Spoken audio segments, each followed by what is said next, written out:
हाँ तो बच्चों, आज पुनः मैं आप सबों का अपने चैनल परफेक्ट सक्सेस पॉइंट में आपका हार्दिक अभिनंदन करता हूं।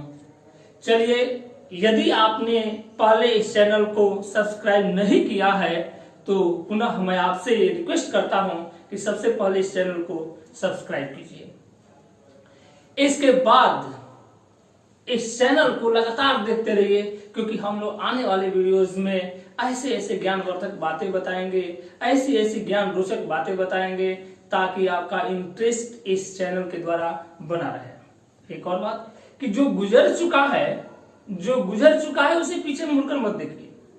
जो गुजर चुका है उसे पीछे मुड़कर मत देखिए, वरना जो आने वाला है वो भी गुजर जाएगा, वो भी आप खो देंगे। इसलिए यदि सफल होना है, यदि सफलता पानी है, यदि आप पढ़ाई की लाइन में आगे बढ़ना है, तो सबसे पहले इस परफेक्ट सक्सेस पॉइंट जो चैनल है उसको सब्सक्राइब कीजिए और पूर्ण रूप से देखिए, पूरा जो वीडियो देखिए, और उसके बाद आपको अच्छा लगे तो उसको लाइक करें। इसके बाद उसको शेयर करें, अपने दोस्त मित्रों के पास अधिक से अधिक संख्या में पहुंचाएं, ताकि हम लोग अपने मकसद में, जो हमारा मकसद है कि अधिक से अधिक लोगों तक इस दियारे क्षेत्र में, इस ग्रामीण क्षेत्र में, हिंदी भाषी क्षेत्र में हम लोग अपने चैनल को बढ़ाते रहे और ज्ञान की गंगा को बहाते रहे। कल के वीडियोस को आगे बढ़ाते हुए बच्चों, जैसा कि अभी हमने 10 क्लास के मैथ शुरू किया है, एक और बात कि आप जो है 10वीं का जो मैथ की किताब एनसीईआरटी में फॉलो कर रहा हूं, अभी एनसीईआरटी किताब अपने पास रखिए।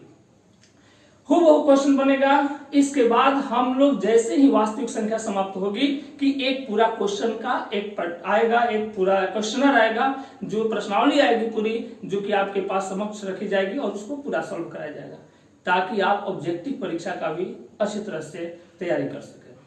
हाँ, एक और बात कि जो व्यक्ति, जो छात्र या जो भी अभिभावक है, इस चैनल को और मेरी पढ़ाई को केवल 10th तक ही सीमित न रखें, आप खुद देखें, खुद पढ़ें, क्योंकि आपके भविष्य के निर्माण में यह चैनल शुरू होने वाला, आपके भविष्य के निर्माण करता हो यह चैनल। आप पूरा कॉम्पिटिटिव एग्जाम को इस चैनल के द्वारा आप निकाल सकते हैं।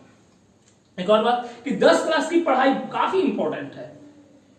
आगे किसी भी प्रतियोगी परीक्षा के लिए इससे संबंधित बहुत सारे क्वेश्चंस पूछे जाते हैं और उसका मैं बखूबी ध्यान रखता हूं, और मैं बीच बीच में आपको सारे मैथ्स का जो शॉर्ट ट्रिक्स भी बताऊंगा। जितने 10th क्लास के मैथ है उसको शॉर्ट में कैसे बनाते हैं वो भी बताऊंगा। इसलिए सभी आप इस चैनल से लगातार बने रहिए। प्रत्येक वीडियो को व्यू कीजिए, प्रत्येक वीडियो को देखिए और उसको सब्सक्राइब कीजिए और शेयर कीजिए। मेरा आपसे यही विनती है। चलिए अब हम चलते हैं बच्चों, जो प्रश्नावली 1.1 है, 1.1 का जो 5 नंबर क्वेश्चन है उसको थोड़ा हम लोग बना लेते हैं, क्योंकि कल हमने हिंट दिया था कुछ करने का, आपने किया होगा। चलिए उसको आगे बढ़ाते हैं, आप लोग मिला लेंगे।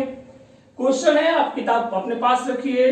मैं एक बार बता देता हूं क्वेश्चन कि यूक्लिड विभाजन प्रमेयिका का प्रयोग करके आपको दर्शाना है कि प्रत्येक धनात्मक पूर्णांक, जो भी धनात्मक पूर्णांक है, 1 2 3 4 5 6 7 8 9 10, इसका जो घन है, क्यूब घन, जैसे कि 1 का क्यूब, 2 का क्यूब, 3 का क्यूब, 4 का क्यूब, ये क्यूब जो है ये या तो 9m के रूप में होता है या 9m+1 के रूप में या 9m+8 के रूप में होता है।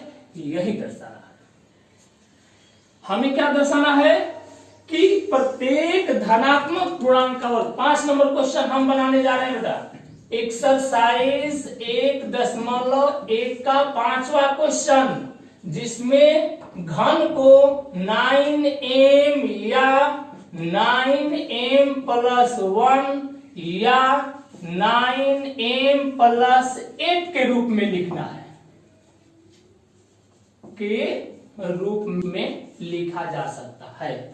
यानी कि एक बात ध्यान दीजिएगा, इस कथन से तात्पर्य क्या है कि यदि किसी भी धनात्मक पूर्णांक के घन में आप 9 से यदि डिवाइड करते हैं, 9 से यदि भाग देते हैं, तो उसका शेषफल या तो वह डिवाइड हो जाएगा, या तो उसका शेषफल 0 बचेगा, यानी कि या तो वह पूर्ण रूप से विभाजित होगी, या 1 शेष बचेगा, या 8 शेष बचेगा।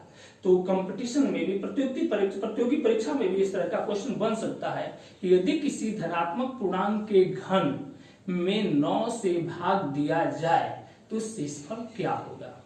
ऑप्शन रह सकता है कि 0, 1, 8, 0, 1, 8 या 7, इस तरह का बहुत सारा ऑप्शन रहेगा। 0 होगा, 1 होगा, 8 होगा, इस तरह का ऑप्शन रहेगा। तो इस तरह से आप इस क्वेश्चन को प्रतियोगी परीक्षा में भी आप इसका यूज कर सकते हैं, इस्तेमाल हो सकता है इसका। आइए इसको दर्शाते हैं। हमें ध्यान देना है कि दर्शाना है, दिखाना है कि घन जो संख्या है 9m प्लस 1 या 9m प्लस 8 के रूप में होता है। आइए मान लेते हैं, चलिए क्वेश्चन को हल करते हैं। 5 नंबर क्वेश्चन को हल करते हैं। माना कि धनात्मक जो पूर्णांक है, धनात्मक पूर्णांक इज इक्वल टू a, मान लिया, तथा b जो भाग देने वाली संख्या है, b बराबर, आप इस क्वेश्चन को बनाने के लिए 3 का प्रयोग करेंगे, क्योंकि 3 का घन भी 9 से डिवाइड हो जाता है। आज ध्यान दीजिएगा, 3, b का मान 3, इसलिए यूक्लिड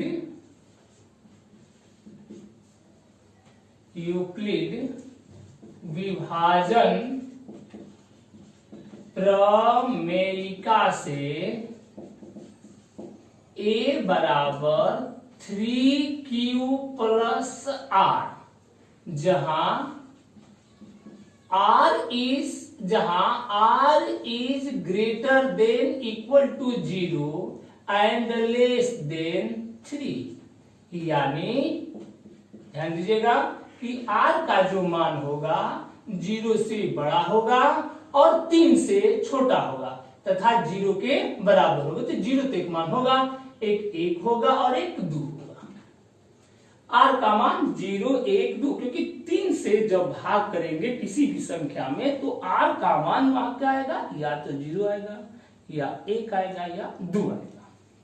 अब बारी बारी से हम r बराबर, जब r बराबर लिखते हैं, जब r का मान 0 लिखते हैं, तब a का मान क्या हो जाएगा, तब a बराबर r के जगह, यहां r के जगह क्या लिखेंगे आप, 0, तो a बराबर क्या हो जाएगा, 3q plus 0, that means a का मान क्या हो जाएगा, 3q कंप्लीट। इसलिए अब आपको क्या दर्शाना है, घन, तो a क्यू करते हैं, a क्यू बराबर 3q का होल क्यूब, इसलिए ये a क्यूब क्या हो गया, 27 क्यू के पावर क्यूब, दैट मीन्स इसको इस तरह से भी लिख सकते हैं 9 इंटू 3q क्यूब।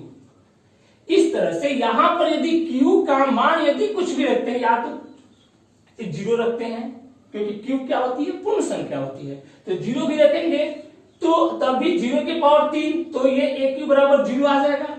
फिर यदि 1 रखेंगे तो 1 के पावर 3, तो 3 9 27, तो 27 क्या होगी, एक पूर्ण संख्या होगी।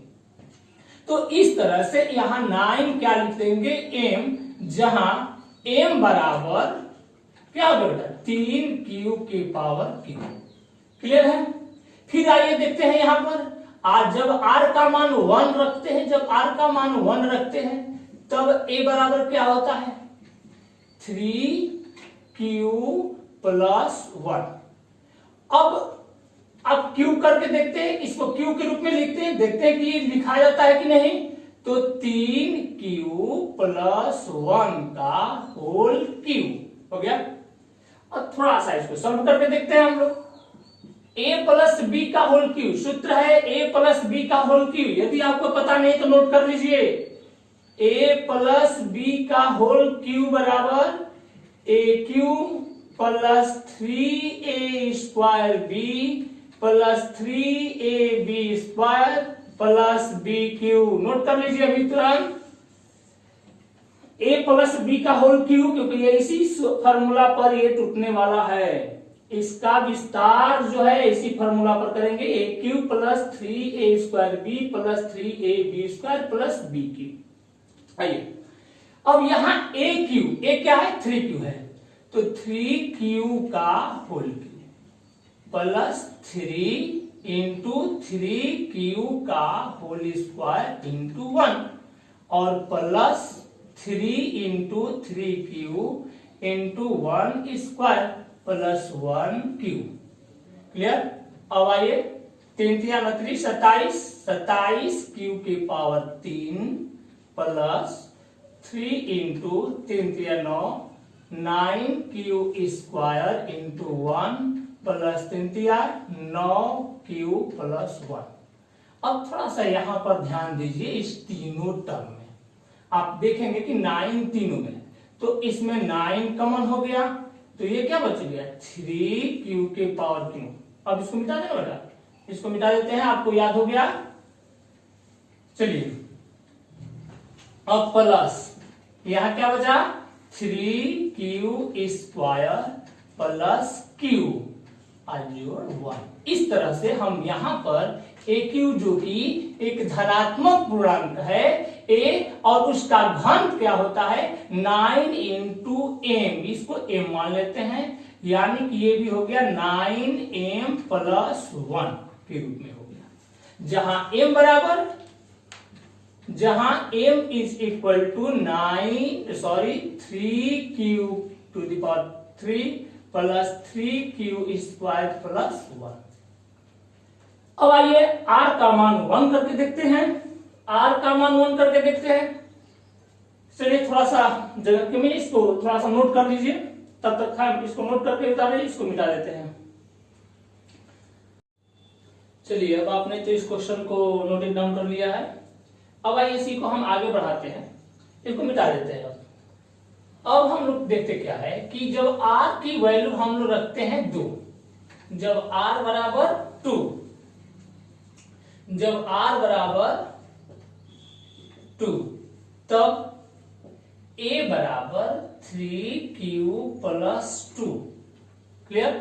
अब घन करेंगे, अब एक क्यू करेंगे घन, तो ये क्या जाएगा 3q प्लस 2 का होल क्यूब।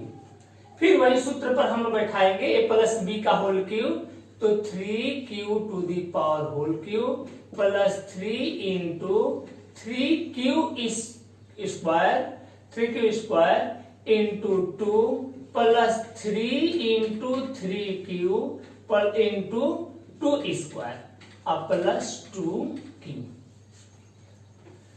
अब आइए इसको सॉल्व करते हैं। 3 3 9 9 27 क्यू के पावर 3 प्लस 3 इंटू 3 का 9 क्यू स्क्वायर इंटू 2 प्लस 3 का 9 और 2 दूनी का 4 बचों का 36 क्यू प्लस 2 दूनी का 4 दूनी का 8। अब यहां पर आप 9 कॉमन कर देख लीजिए 9, तो ये 3q to the power 3 plus 3 दूनी का 6q स्क्वायर, क्लियर, प्लस 2 दूनी का 4q प्लस 8। इस तरह आप यहां भी देख क्या रहे हैं कि यह जो वैल्यू है यहां पर q का कोई भी मान रखेंगे 1 2 3 4 0, तो आपका एक घन संख्या प्राप्त होगी। आकर देख लीजिए, 0 भी यदि रखते हैं तो 0 रखेंगे तो इसका मान सब 0 हो जाएगा, 0 में 9 का गुणा करेंगे 9 0 और प्लस 8, तो 8 एक धन संख्या हो गई। यदि 1 रखते हैं, यदि q का मान आप ध्यान दीजिएगा 1 रखते हैं, तो ये 1q यानी कि 9 इंटू 3 प्लस 6 प्लस 4 प्लस 8। यदि q का मान 1 रखकर देख लीजिए घन संख्या आती है कि नहीं, तो 6 4 10 3 13 13 17 से 117 जोड़ 8 और 117 8 क्या हो गया 125। 125 किसका घन है 5 का। तो यहां पर q का कोई भी मान रखेंगे आपको एक घन संख्या आएगी। इस तरह से हम देखते हैं कि एक घन संख्या जो है AQ वह 9m प्लस 1 के रूप में यहां पर हम लोग लिख देते हैं। 9m प्लस 8 है, इसका मान हम क्या रखेंगे जहां m बराबर 3q plus 6q square plus 4q। Clear है बेटा? अब आप ध्यान दे कि इस प्रकार हम देखते हैं, इस प्रकार हम देखते हैं कि प्रत्येक धनात्मक पूर्णांक का घन 9m या 9m प्लस 1 या 9m प्लस 1 के रूप में होता है। क्लियर? यहां तक आप लोगों को कोई प्रॉब्लम? इसको नोट कर लीजिए। अब इसके बाद इस चैप्टर से संबंधित मेरा आपसे एक आग्रह होगा कि इस चैप्टर से संबंधित जो क्या कहते हैं एग्जाम्पल है, जिसमें 2 क्वेश्चन 3 क्वेश्चन है, जैसे कि प्रत्येक धनात्मक समपूर्णांक 2m के रूप में तथा प्रत्येक धनात्मक विषम पूर्णांक 2m प्लस 1 के रूप में होता है। इसको कर लीजिएगा। बहुत सिंपल है, बहुत सिंपल है। दूर से देखने पर अक्सर रास्ते बंद नजर आते हैं, मगर सफल वही होते हैं जो रास्ते के अंत तक जाते हैं, क्योंकि पास में वो खुले नजर आते हैं। जब तक उस रास्ते के बगल में दूर से आप देखेंगे तो सब रास्ता ब्लॉक मिलेगा।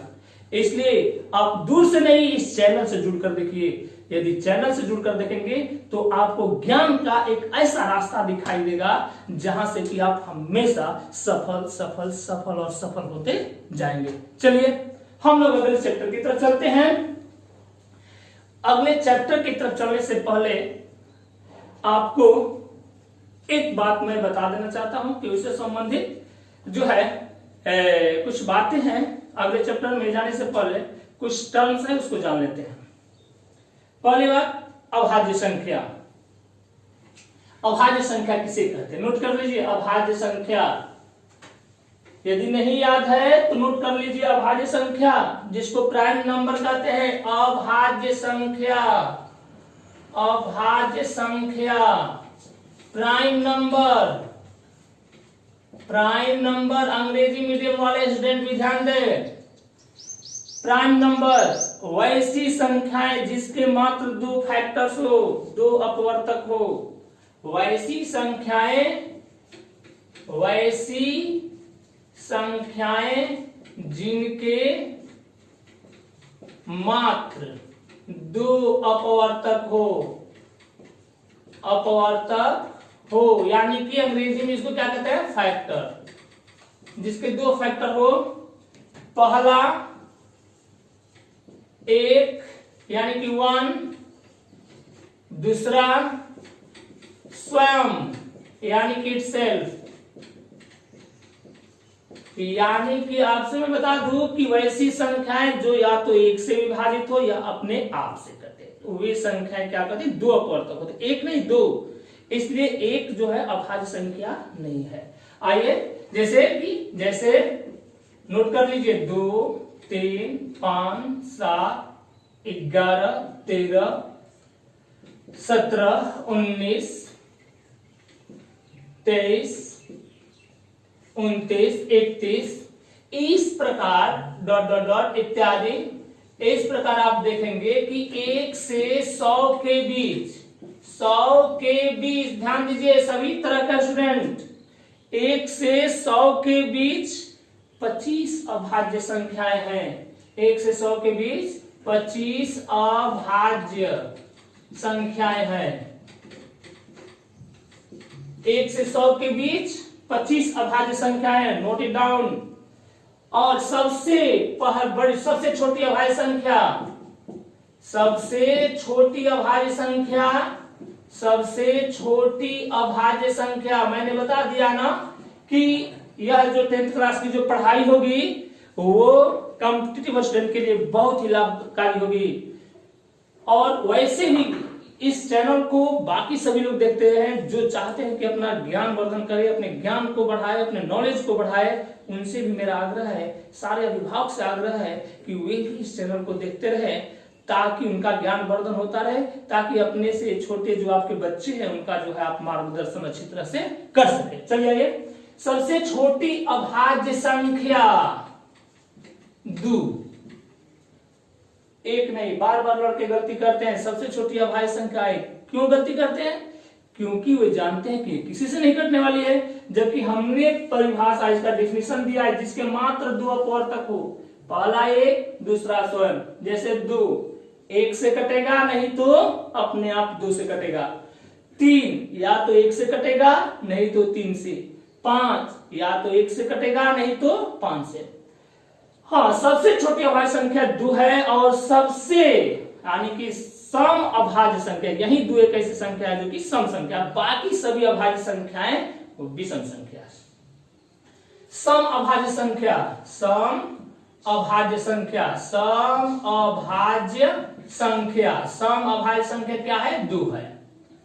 सम अभाज्य संख्या क्या है? केवल 1 है और उसमें क्या वो संख्या कौन सी है? 2। और बाकी की जो 24 संख्या 1 से 100 के बीच 24 विषम अभाज्य संख्या है। 1 से 100 के बीच, 1 से 100 के बीच 24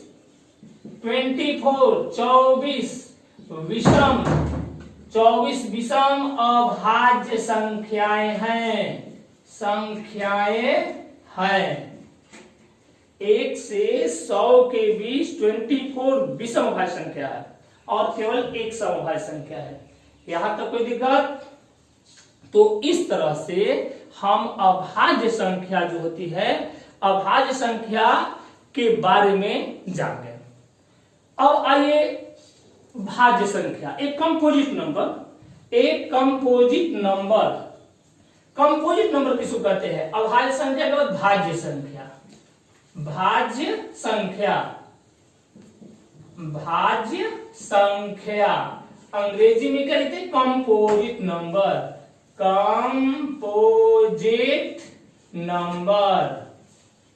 तो कंपोजिट नंबर जो होता है बेटा, ठीक इसका उल्टा विपरीत होता है। यानी कि वैसी संख्याएं जिसके कम से कम 3 अपवर्तक हो, वैसी संख्याएं जिनके कम से कम एटलीस्ट कम से कम 3 अपवर्तक हो। कम से कम 3 अपवर्तक हो, वैसी संख्या जिसके कम से कम 3 अपवर्तक हो। जैसे जैसे 4, जैसे सबसे छोटी कंपोजिट नंबर 4, 6, 8, 9, 10, 12, 14, 15 इत्यादि। सबसे छोटी भाज्य संख्या